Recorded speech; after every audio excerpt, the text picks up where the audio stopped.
এবার যারা মাধ্যমিক পরীক্ষা দেবে তার সঙ্গে যারা ক্লাস 10-এ আছো তাদের প্রত্যেকের জন্য আজকের ভিডিওটি গুরুত্বপূর্ণ হতে চলেছে।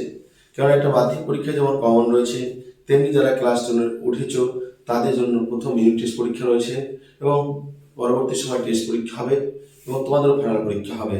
যদি এবছর মাধ্যমিক পরীক্ষা না আসে, পরের বছরের জন্য অবশ্যই চান্স রয়েছে। তাই প্রত্যেকেই ভিডিওটি খুব ভালো করে দেখবে, যাতে করে তোমরা পরীক্ষার হলে জ্যামিতির পাঠে যে প্রয়োগের 3 নম্বর থাকে সেই 3 নম্বরটা পেয়ে যেতে পারো এবং মুখস্থ না করে প্রশ্ন না করে কিভাবে প্রয়োগ করা যায় ধাপে ধাপে আমি সেগুলি তোমাদের দেখাবো। শিক্ষার্থীদের তোমাদের একটি কাজ হবে, এই ভিডিওটি তোমাদের 3 থেকে 4 দিন দেখতে হবে এবং একবার দেখার পর লিখতে হবে, দেখে নেবে, তারপরে 6 মাসেও প্রয়োগ করবে না। ওকে, তাহলে চলো আজকের আলোচনা শুরু করছি দেরি না করে। যুক্তি দিয়ে প্রমাণ করি যে কোনো বৃত্তের মতো শিক্ষার্থীরা একটা বৃত্ত অঙ্কন করতে হবে। তাহলে একটা বৃত্ত অঙ্কন করে নিই আমরা।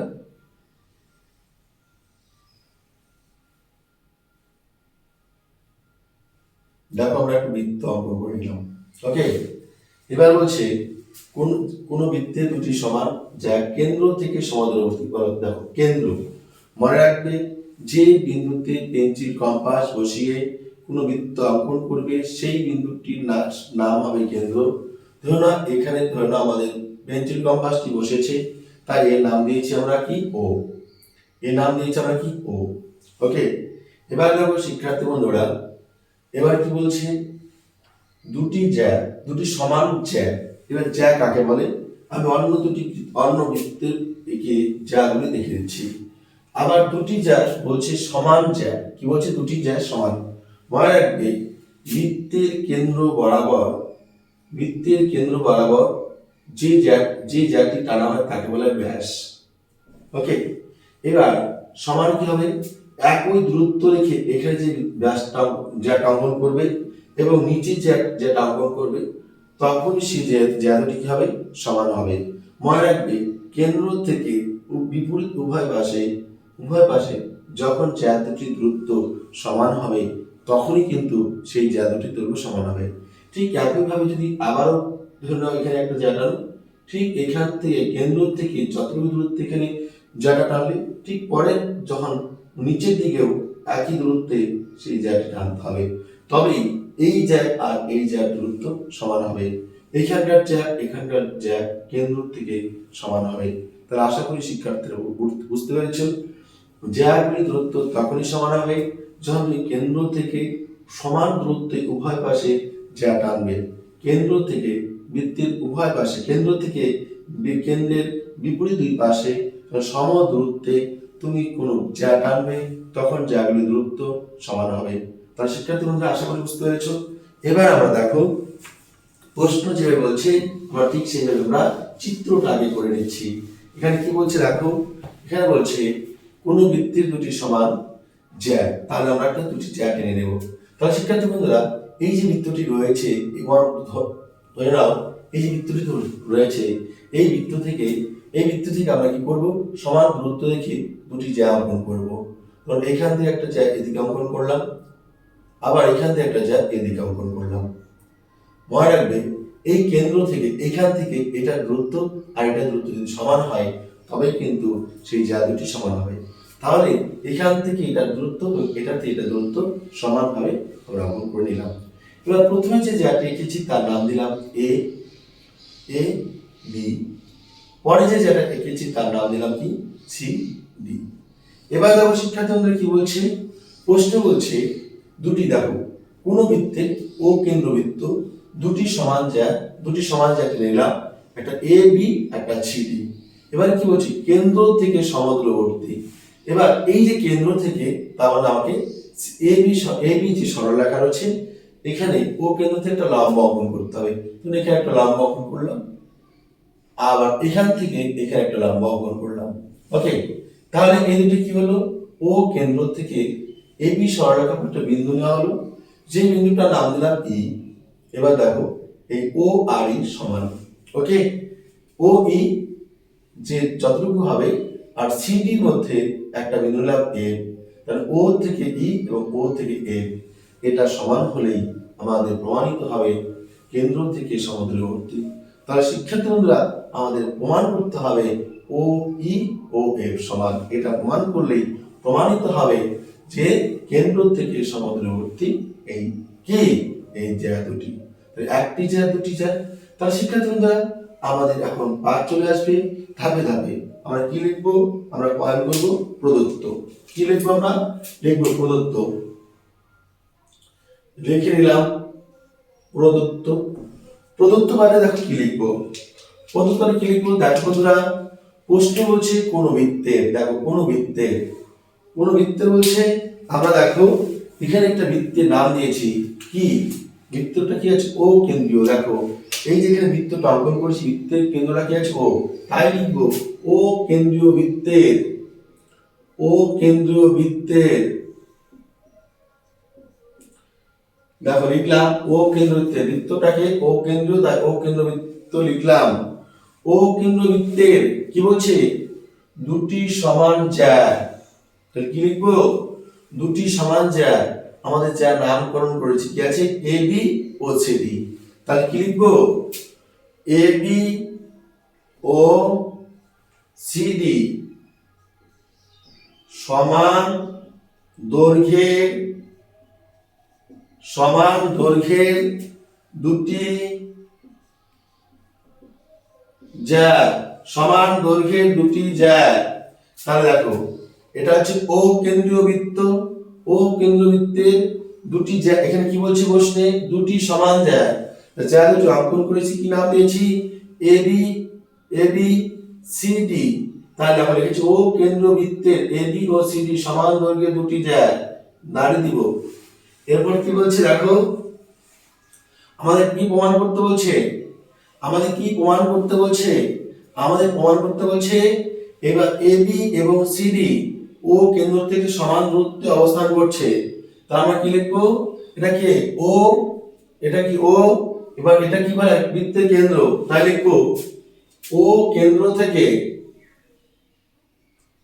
ও কেন্দ্র থেকে এ বি। দেখো এই যে এ বি, এ বি এর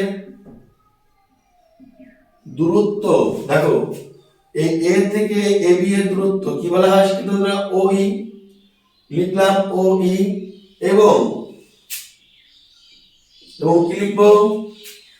সি। এটা এখানে এটা সি, এটা ডি, এই সরল রেখা অর্থাৎ এই জায়গাটির নাম কি? সিডি।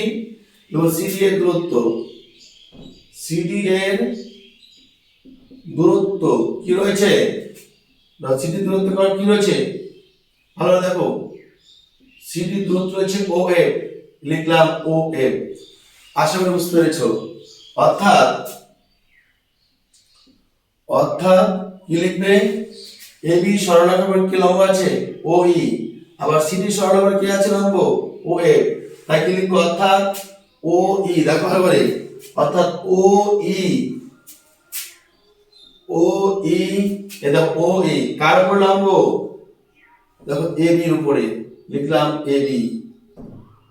সেমিকোলন দাও। আবার দেখো ও এফ, দেখো ও এফ লম্ব কার উপরে? দেখো সিডির উপরে। ও এফ কার উপরে দাঁড়িয়ে আছে?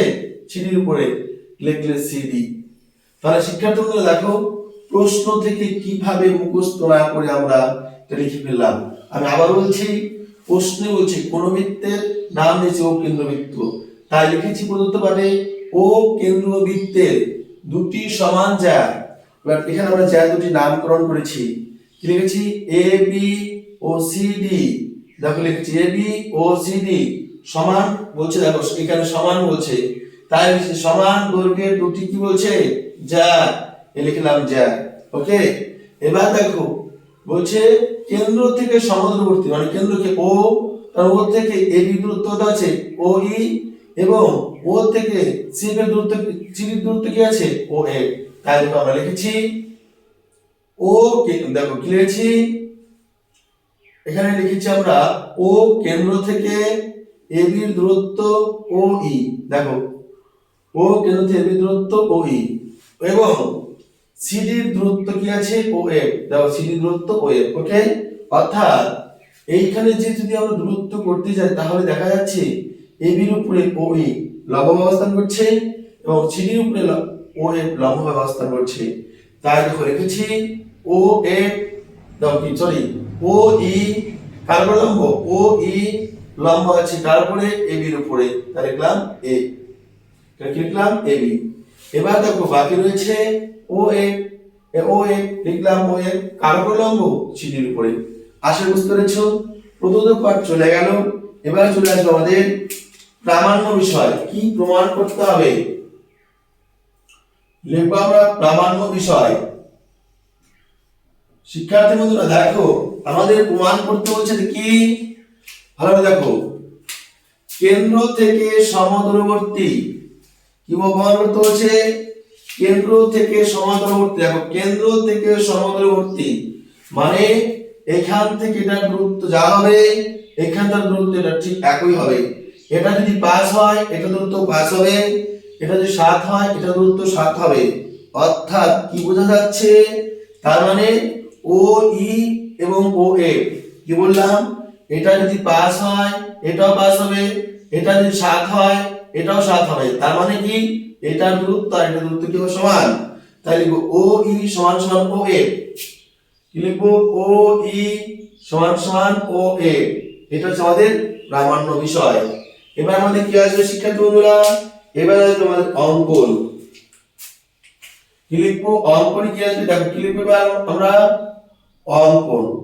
অঙ্কন কি করতে হবে, দেখো আমরা যদি এই বাহুটাকে এই বাহুটা যদি আমরা সমান প্রমাণ করতে চাই, অর্থাৎ ও এফ এবং ও ই সমান প্রমাণ করতে চাই, তাহলে যদি আমরা এখানে দুটি ত্রিভুজ অঙ্কন করে নেই, দেখো দুটি ত্রিভুজ অঙ্কন করে নেই এবং দুটি ত্রিভুজ যদি সর্বসম প্রমাণ করতে পারি, তাহলে দেখো আমাদের এই বাহু কি পাবো, আমরা সমান পাবো। তাহলে এই যে ত্রিভুজ অঙ্কন করতে হলে আমাদের ও সি ও ও এ যুক্ত করতে হচ্ছে, তাই অঙ্কন পাঠে লিখবে ও কমা এ, ও কমা এ এবং কি লিখবে ও কমা সি।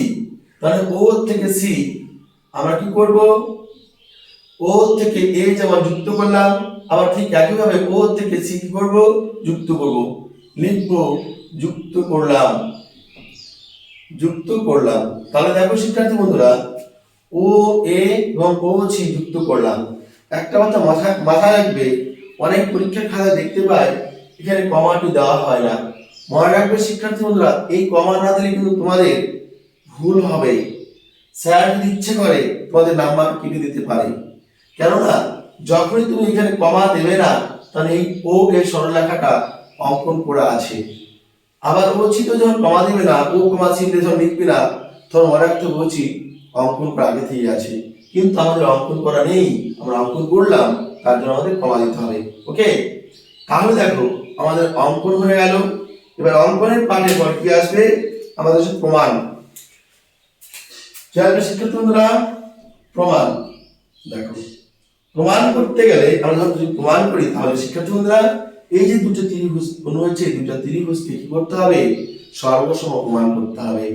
তাহলে চলো আমাদের অঙ্কনের প্রশ্ন যদি আমরা কি লিখি, দেখো প্রদত্ত পাঠের মধ্যে আমরা লিখেছি ও ই লম্ব এবি এবং আমরা লিখেছি দেখো ও ই লম্ব এবি এবং কি লিখেছি ও এফ লম্ব সিডি, আমরা প্রদত্ত পাঠে লিখেছি, মানে এটার এবি বাহুর উপরে ও এ এবং সিডি বাহুর উপরে ও এ কি আছে, লম্বভাবে অবস্থা আছে। তাহলে এটা আমরা যদি এটা একবার লিখে নিচ্ছি, এখানে লিখবো কি ও ই, লিখলাম ও ই লম্ব, কি লিখবো কার উপর আছে লম্ব, ও ই লম্ব এবি। অর্থাৎ দেখো এটা আগে দেওয়া আছে এখানে, দেখো এই যে অর্থাৎ আমরা প্রদত্ত পাঠে আমরা এখানে লিখেছি, সেখান থেকে আমরা কি লিখবো ও ই লম্ব এবি, তারপরে কি লিখবো ও এফ লম্ব আছে, দেখো ও এফ লম্ব কি কার উপরে, সিডির উপরে। এবার দেখো এই যে লম্ব, এটা যখন লম্ব হবে মনে রাখবে এবি বাহুর যখন ই মধ্যবিন্দু হবে তখন কিন্তু ও ই লম্ব হবে। আবার ঠিক একইভাবে সিডি বাহুর মধ্যবিন্দু যখন এফ হবে তখন কিন্তু ও এফ কি হবে, লম্ব হবে। মানে মধ্যবিন্দু মানে কি, এবি বাহুর মধ্যবিন্দু ই মানে হচ্ছে এ ই এবং ই বি সমান, মানে এ বির অর্ধেক হচ্ছে এ ই, আবার সিডির অর্ধেক হচ্ছে সি এফ। ঠিক আছে শিক্ষার্থী বন্ধুরা, তাহলে এখন তোমরা লিখবে কি লিখবে এ ই, কি লিখবে এ ই, কি লিখবে এ ই। দেখো আমরা লিখব এ ই, লিখলাম এ ই সমান সমান half, car half A B, লিখলে এ বি সেমিকোলন দিলে। আবার দেখো এই সি এফ, সি এফ এটা সমান সমান কি হবে কার অর্ধেক সিডির অর্ধেক, লিখবে হাফ সিডি। দেখো যেহেতু আমরা কি বলছি এবি বাহুর উপর ও ই লম্বভাবে অবস্থান করছে, তার মানে এ বির অর্ধেক কি আছে এ ই, আবার ঠিক একইভাবে সিডির উপর কি করছি ও এফ আমরা লম্ব বলেছি, তার মানে কি এই সি এফ এর দৈর্ঘ্য হবে সিডির অর্ধেক। তাই আমরা এখানে কি লিখেছি এ ই, দেখো এ ই হাফ এ বি, কি লিখেছি এ বি সমান সমান কি লিখেছি হাফ এ বি। আবার ঠিক একইভাবে লিখেছি সি এফ, দেখো সি এফ সমান সমান হাফ কি লিখেছি সিডি। তাহলে এই যে এ বি এবং সিডি এটা কিন্তু আগে বলা হয়েছে সমান, কেননা দুটি যে সমান বলছে, তাই আমরা লিখতে পারি এ বি সমান সমান সিডি, এ বি সমান সমান সিডি। এটা আগেই প্রশ্নতে দেখো বলা আছে, তাই আমরা কি লিখবো প্রদত্ত। ওকে, এবার দেখো এবি এবং সিডি সমান, আবার এবির অর্ধেক এ ই আবার সিডির অর্ধেক সি এফ যদি হয় তাহলে এটা সমান হবে। তাহলে লিখতে পারি, সুতরাং লিখতে পারি কি লিখতে পারি এ ই সমান সমান লিখতে পারি সি এফ, কি লিখতে পারি সি এফ, কেননা এবির অর্ধেক এ ই আবার সিডির অর্ধেক সি এফ, তাই আমরা লিখতে পারি সুতরাং এ ই সমান সমান সি এফ। তাহলে লিখেছি এ ই সমান সমান কি লিখেছি সি এফ। আশা করি শিক্ষার্থী বন্ধুরা তোমরা এখানে বুঝতে পেরেছো। এটুকু এখানে আমরা এক নং দিতে পারি, কেননা এর আগে আমরা প্রমাণ করিনি, এটা আমরা এ ই সমান সমান সি এফ প্রমাণ করলাম এই দুটি ত্রিভুজের মধ্যে, তাই আমরা এখানে এক নং লিখতে পারি। ওকে, এরপর দেখো শিক্ষার্থী বন্ধুরা আমাদের এখানে দেখো ত্রিভুজ রয়েছে, যেহেতু এটা লম্ব, এটা কি আছে এবির উপরে ও এ লম্ব, আবার কি আছে সিডির উপরে ও এ লম্ব, আবার এই দুটো ত্রিভুজ হয়েছে। কোন ত্রিভুজের উপরে যদি কোনো কোণ বা কোনভাবে লম্বভাবে অবস্থান করে তাকে বলা হয় সমকোণী ত্রিভুজ। কি বলা হয় শিক্ষার্থী বন্ধুরা, এখানে বলা হয় কি সমকোণী ত্রিভুজ। তাহলে আমরা লিখবো কি লিখবো, সুতরাং সমকোণী ত্রিভুজ কি লিখবো ও ই এ ত্রিভুজের ক্ষেত্রে মনে রাখবে আমরা যে কোনো কোণ থেকে লিখতে পারি, যে কোনো জায়গা থেকে ও ই এ ও সমকোণী ত্রিভুজ, সমকোণী ত্রিভুজ কি আছে ও এফ সি, ত্রিভুজ ও এফ সি। দেখো কি লিখলাম ও ই এ, ও ই এ ও সমত্রিভুজ কি আছে ও এফ সি।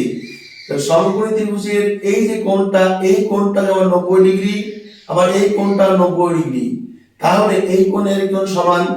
তাহলে আমরা লিখব এখানে কোণ চিহ্ন দেব, এখানে এর লিখব কোণ কি রয়েছে শিক্ষার্থী বন্ধুরা, কোণ ও ই এ, ও ই এ লিখব ও ই এ সমান সমান কি লিখব ও এফ সি, ও এফ সি। এবার দেখো যেহেতু সমকোণী ত্রিভুজ আর এই কোণটি আর এই কোণটি কি হচ্ছে এখানে 90 ডিগ্রি কোণ উৎপন্ন হয়েছে, তাহলে লিখব এখানে 90 ডিগ্রি। কি লিখলাম ত্রিভুজ সমত্রিভুজ ও ই এর এই কোণটা আবার ত্রিভুজ ও এফ সি এর এই কোণটা উভয় কি 90 ডিগ্রি, তাই লিখলাম কোণ ও ই এ সমান কোণ ও এফ সি সমান কি হলো 90 ডিগ্রি। এবার দাও শিক্ষার্থী বন্ধুরা কোণ আমাদের হয়ে গেল সমকোণী ত্রিভুজের একটা লম্ব থাকে, একটা ভূমি থাকে, আর বড় ভাবে বলা কি অতিভুজ। তাহলে দেখো এই যে ও সি এবং ও এ এই দুটো কি হবে অতিভুজ, কেননা এটি কি করছে এটি দেখো কেন্দ্র থেকে পরিধিতে অবস্থান করছে। এবার এটা কেন্দ্র থেকে পরিধিতে অবস্থান করছে, তাই এটাকে বলে ব্যাসার্ধ। আবার দেখো এটা যদি এটা কি হচ্ছে লম্বভাবে আসে সিডির উপরে, তাহলে যে বিন্দুতে লম্বভাবে অবস্থান করবে, যে বিন্দুতে 90 ডিগ্রি উৎপন্ন হবে, সেই বিন্দুতে যে দুটি বাহু পরস্পর ভাবে রয়েছে পরস্পর ভাবে, তাকে আমরা বলি কি, যে একটা লম্ব একটা ভূমি, আর বিপরীত বাহু বলা হয় কি অতিভুজ।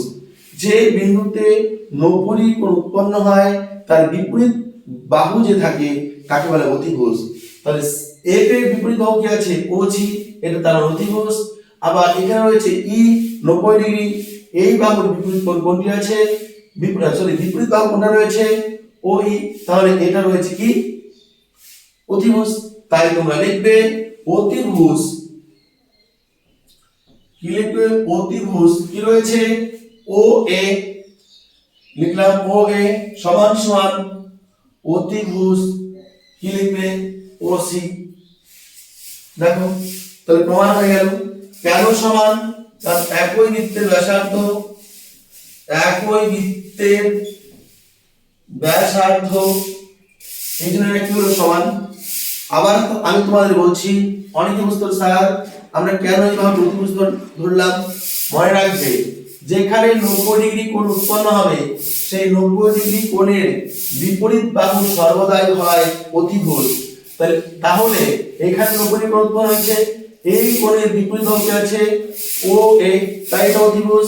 আবার এইখানে কোণ উৎপন্ন হচ্ছে 90 ডিগ্রি, এটা এই কোণের বিপরীত বাহু কোণটা আছে ও সি, এটা কি আছে, এটা কি এটা অতিভুজ।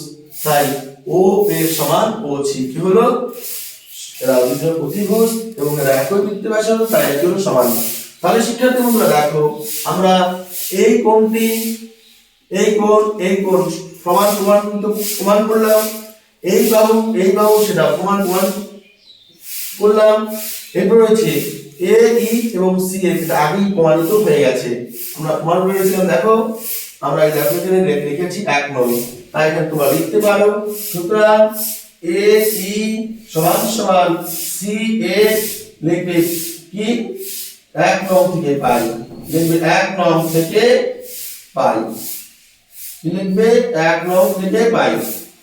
তাহলে দেখো এ ই, এই যে এ ই এই বাহুটা আর এই বাহুটা এ ই সি এ, এটা কি লিখলাম আমরা সমান, কোথায় সমান পেয়েছি প্রমাণ করেছি, এই দেখো আমরা পূর্বে প্রমাণ করেছি, এর 1 নং দিয়েছি, তার মানে লিখলাম 1 নং থেকে পাই। তাহলে আমরা প্রত্যেকেই জানি যখন কোন ত্রিভুজের 3টি জিনিস সমান আমরা প্রমাণিত করি তখন ত্রিভুজ দুটি কি হয় সর্বসম। শিক্ষার্থী বন্ধুরা দেখো আমরা কোন সমান প্রমাণিত করেছি, অতিভুজ আমরা প্রমাণিত করেছি, এবং এই দেখো সি এ, তারপরে হচ্ছে এ ই এই বাহুটা প্রমাণিত করেছি। তার মানে দেখো একটি বাহু, একটি জিনিস সমান, দুটি জিনিস সমান, তিনটি জিনিস সমান। যখন কোনো দুটি ত্রিভুজের 3টি জিনিস সমান প্রমাণিত হয় তখন সেই ত্রিভুজ দুটি হয় সর্বসম। তাই তোমরা এখন লিখে নেবে। সুতরাং ত্রিভুজ কি লিখবে ও ই এ সর্বসম ত্রিভুজ কি লিখবে ও এফ সি, কেননা আমরা এই ত্রিভুজের 3টি করে জিনিস সমান মান করে ফেলেছি। সুতরাং এরপর লিখবে, তাহলে সর্বসম ত্রিভুজের সব জিনিস কি হবে সমান হবে, তাহলে লিখতে পারি ও ই, কি লিখতে পারি দেখো আমরা লিখতে পারি শিক্ষার্থী বন্ধুরা, এখানে দেখো রয়েছে, তাহলে এটা সমান প্রমাণ হয়ে গেছে, এই কোণ প্রমাণ হয়ে গেছে, এই বাহু সমান প্রমাণ হয়ে গেছে। তাহলে ত্রিভুজ সর্বসম ত্রিভুজের সবগুলি সমান, তাহলে লিখতে পারি ও ই এই বাহুটা, ও ই এই বাহুটা, তাহলে কি লিখতে পারি সমান সমান লিখতে পারি, কি লিখতে পারি দেখো শিক্ষার্থী বন্ধুরা ও ই সমান সমান লিখতে পারি ও এ, আমরা লিখলাম ও ই সমান সমান ও এ।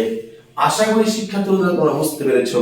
এবার আমরা কি লিখবো এখানে প্রমাণিত, কি লিখবো আমরা প্রমাণিত। তাহলে তোমরা দেখতে পেলে প্রশ্ন থেকে কিভাবে আমরা মুখস্থ না করে ধাপে ধাপে প্রয়োগ করে প্রমাণ করতে পারি। এইভাবে যদি শিক্ষার্থীরা তোমরা প্রমাণটা শিখে যেতে পারো, জ্যামিতি থেকে মাধ্যমিক পরীক্ষায় যত ধরনের সব প্রশ্ন আসবে তোমরা কিন্তু উত্তর করতে পারবে। শিক্ষার্থী বন্ধুরা অঙ্ক পরীক্ষা পুরো নাম্বার পেতে গেলে প্রতিটি উপপাদ্য প্রতিটি প্রয়োগ তোমাদের জানা দরকার, শুধু কমন নিয়ে পড়লে হবে না, 100 পেতে গেলে অঙ্কে খুঁটিনাটি সব বিষয় তোমাদের জানতে হবে। তাহলে যারা এই মাধ্যমিক পরীক্ষা এবার দেবে তাদের যতটুকু আমি চেষ্টা করছি কমনের মধ্য দিয়ে, সাজেশনের মধ্য দিয়ে সংক্ষিপ্ত ভাবে যতটা বেশি নম্বর পাওয়ানো যায় সেটা চেষ্টা করছি। এবার যারা 2026 সালে মাধ্যমিক পরীক্ষা দেবে তাদের এক পুরোপুরিভাবে পুঙ্খানুপুঙ্খভাবে বিশ্লেষণের মধ্য দিয়ে 100তে যাতে 100 নম্বর পাও সেই চেষ্টা আমরা করব। সেই চেষ্টা তোমার চালিয়ে যাব আমি, সেইভাবে তোমরা প্রস্তুতি চালিয়ে যাবে। শিক্ষার্থী বন্ধুরা, যদি ক্লাসটি তোমাদের ভালো লেগে থাকে তাহলে অবশ্যই একটা লাইক করবে। যারা নাকি এখন আমার চ্যানেলটিকে সাবস্ক্রাইব করনি, নতুন দেখছো, তারা অবশ্যই সাবস্ক্রাইব করে নেবে। এখন যারা পাশে বেল আইকনটি বাজাওনি তারা অবশ্যই সেই পাশে বেল আইকনটি তোমরা ক্লিক করে দেবে, যাতে করে আমি যখনই কোনো ভিডিও আপলোড করব তোমরা যাতে সবার আগে পেয়ে যেতে পারো। যে সকল শিক্ষার্থী বন্ধুরা আমার এই ভিডিওটি, আমার এই ক্লাসটি শুরু থেকে শেষ পর্যন্ত দেখেছো, তাদেরকে অসংখ্য ধন্যবাদ। শিক্ষার্থী বন্ধুদের কাছে শেষবারের মতো বলছি তোমাদের মধ্যে আজকে যদি তোমরা ভেবে থাকো যে এই ক্লাসটি তোমাদের উপকারে দিয়েছে তাহলে অবশ্যই তোমরা এই ক্লাসটি তোমাদের বন্ধু বান্ধবের কাছে শেয়ার করে দেবে। সবাই ভালো থাকবে, সুস্থ থাকবে, এখন তোমার সবাই পড়াশোনা করবে এই আশা রেখে সবাইকে শুভ সকাল জানিয়ে আজকের ক্লাস থেকে বিদায় দিচ্ছি। ধন্যবাদ সবাইকে।